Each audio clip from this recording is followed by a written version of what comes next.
اشاروں کے، مثبت خبروں کے، اور آپ کو کچھ نظر نہیں آتا. یہ ایک ایسی ریلیشن شپ ہے جس سے نہ صرف یہ کہ پاکستان کو تو فائدہ ہوگا ہی، لیکن جو ساتھ میں ہمارا ریجن ہے، ریجن کے جو دوسرے ممالک ہیں، خصوصاً ایران کا میں ذکر کرنا چاہتا ہوں، ایون چائنا ہے، افغانستان ہے، اور دوسرے جو سینٹرل ایشین اسٹیٹس ہیں، اس کے علاوہ مڈل ایسٹ تو خیر ہے ہی ہے. یہ تمام جو ریجنل پاورز ہیں، ریجنل ممالک ہیں، ان کے لیے بھی یہ ایک اچھا لمحہ ثابت ہوگا، کیونکہ پاکستان کی جو ایک اہمیت ہے جیو پولیٹیکل، اس کی لوکیشن، اس کی تاریخ، اور اس کا ایک جو مغربی ممالک کے ساتھ ایک جو پرانا تعاون. دیکھیں نا، ہمارے ناظرین جانتے ہوں گے جب پاکستان وجود میں آیا، پاکستان کے پہلے پرائم منسٹر نواب لیاقت علی خان کو جب یہ چوائس دیا گیا کہ وہ دونوں طرف سے ان کو دعوتیں تھیں، سوویت یونین سے بھی انویٹیشن آئی ہوئی تھی جو کہ اب سکڑ کر رشیا ہو گیا ہے، ٹوٹ چکا ہے، لیکن اس وقت بہت it was the other super power, communism کا بلاک کا وہ سربراہ تھا. اس کے علاوہ یہاں پر آپ کے واشنگٹن سے دعوت گئی، تو انہوں نے اپنی تاریخ، اپنی ثقافت، اپنا جو ہمارے عقائد ہیں، ان سب کو دیکھتے ہوئے اس وقت کے حکمران نے، خصوصاً نواب لیاقت علی خان صاحب نے یہ فیصلہ کیا کہ وہ واشنگٹن آئیں گے. تو یہ تاریخ وہاں سے شروع ہوتی ہے اور یہ کنٹینیویشن ہے.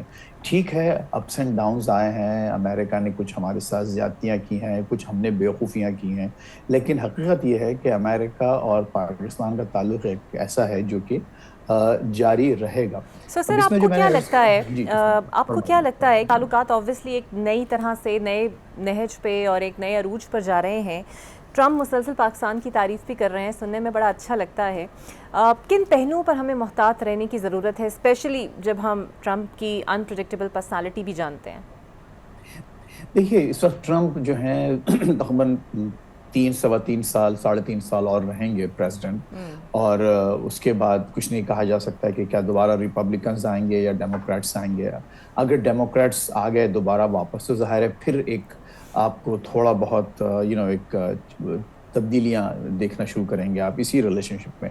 لیکن اگر ریپبلکن ایڈمنسٹریشن کنٹینیو کرتا ہے تو امید یہ ہے کہ یہ جو اس وقت جو تعلقات اسٹیبلش ہو رہے ہیں وہ کنسسٹنٹلی اسی لیول پہ رہیں گے، تھوڑے بہت رد و بدل کے ساتھ. لیکن پاکستان کو کیا کرنا چاہیے؟ پاکستان کے لیے سب سے جو بہتر ایک کورس ہوگا، کورس آف ایکشن، وہ یہ ہوگا کہ جو اس وقت پاکستان کو مراعات دی جا رہی ہیں یا پاکستان کے لیے جو اپرچونٹیز کھل رہی ہیں اس ریلیشن شپ سے، اس کا فائدہ اٹھائے اور فوری طور پر اٹھائے. بہت شکریہ فیض رحمان صاحب آپ کے وقت کا. Now south Asian analyst and foreign affairs expert Michael Kugelman is joining me from Washington. Thank you very much, Michael, for your time. I want to ask you that right now, indeed, Pakistan is having its movement and in the significant spotlight in global geopolitics because of the close strategic ally of the Gulf sector. What Washington thinks about it? Yeah, I mean, as I said before, thanks for having me. Pakistan is at an advantage here because it has a significant amount of strategic utility in the Middle East because it has very close and indeed special relations with a number of the key power brokers in the Middle East, and that certainly includes, in particular, the Arab Gulf states, but also Iran. Pakistan has a relationship with Iran that has really stabilized in recent years, and I think that for the Trump administration, there's a view that Pakistan can be helpful, and perhaps particularly in an Iran context. The Trump administration has open channels to engage with its own good friends in the Middle East. But Iran is a problem. I mean, Iran is, of course, it's a hostile relationship with the U.S., and so the U.S. can't easily engage with Iran, and it may see Pakistan as a country that can serve as a messenger to try to say to Iran, look, now's not the time to escalate. Let's push for de-escalation. So that might be a very specific way that the Trump administration would see Pakistan potentially being helpful in all this churn in the Middle East. Okay, Michael, there is a news circulating that regarding the pact between the Pakistan and Saudi Arabia, America was already on board on it and was agree on it. And in the recent meeting, the agreement with the Qatar has also been discussed, and America has welcomed it as well. Right. Yeah. I mean, I don't know, though. My own view all along has been that there must have been an opportunity for the U.S. to weigh in on this pact. No reason to think that the U.S. would have opposed the pact in the sense that Saudi Arabia is a close partner of the United States, and the U.S. these days looks upon Pakistan very favorably, given that the Trump administration is all about its allies and partners doing more with burden sharing.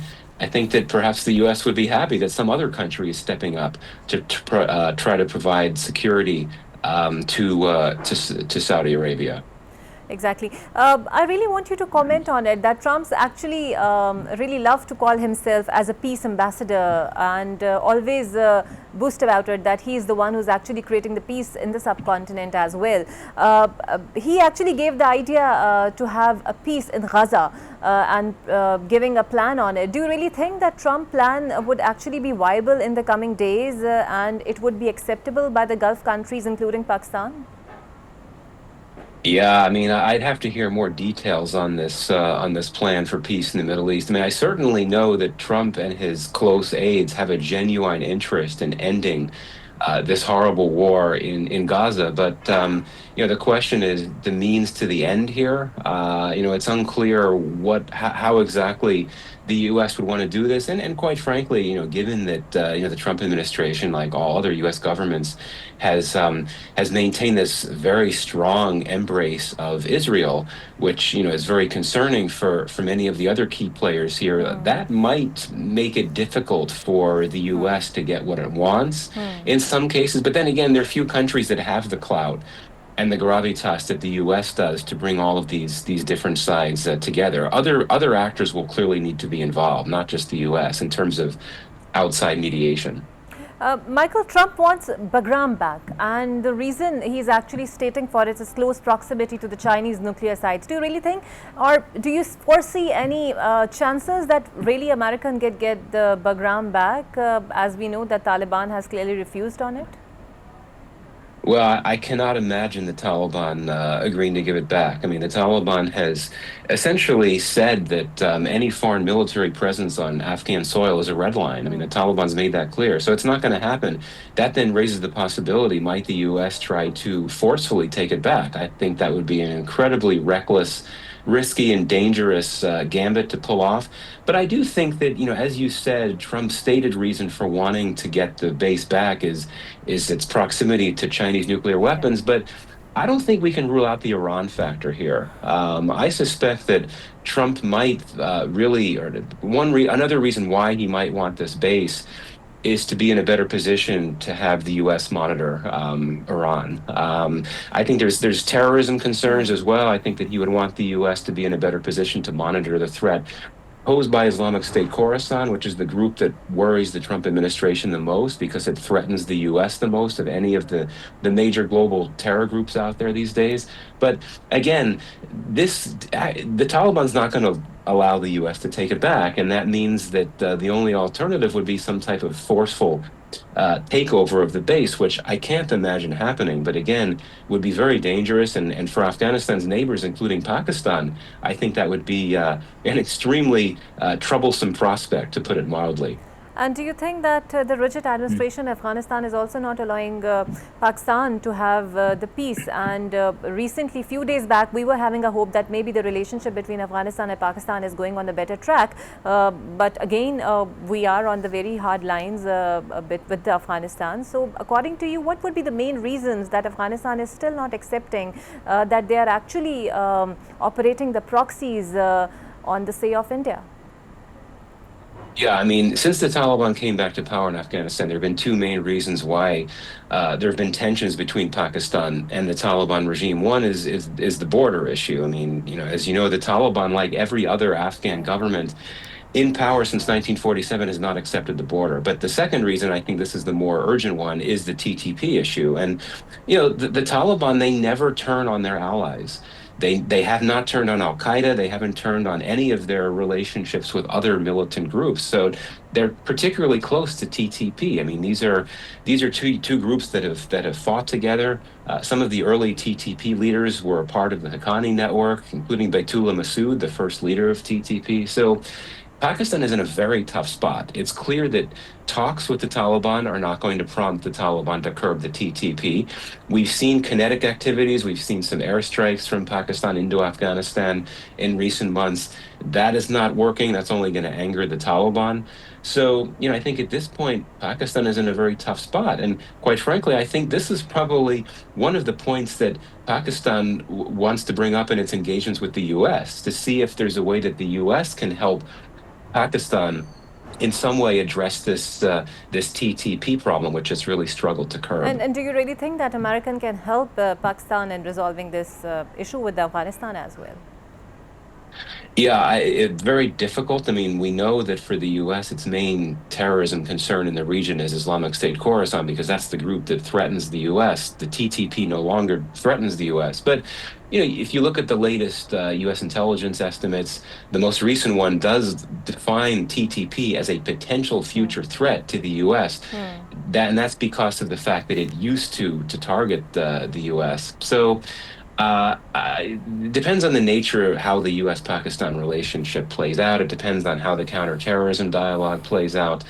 I think it could be a hard sell for Pakistan to get more buy-in from the U.S. to help vis-a-vis TTP. I mean, as you know, most security aid to Pakistan has been frozen since Trump froze it during his first term. I don't think that the second Trump administration is in a hurry to release aid and arms to be sent to Pakistan for counterterrorism reasons. Things could change, but I just don't think that this administration, given its America first emphasis, would want to do that. Okay, thank you very much, Michael Kaguman, for your very analysis and your time.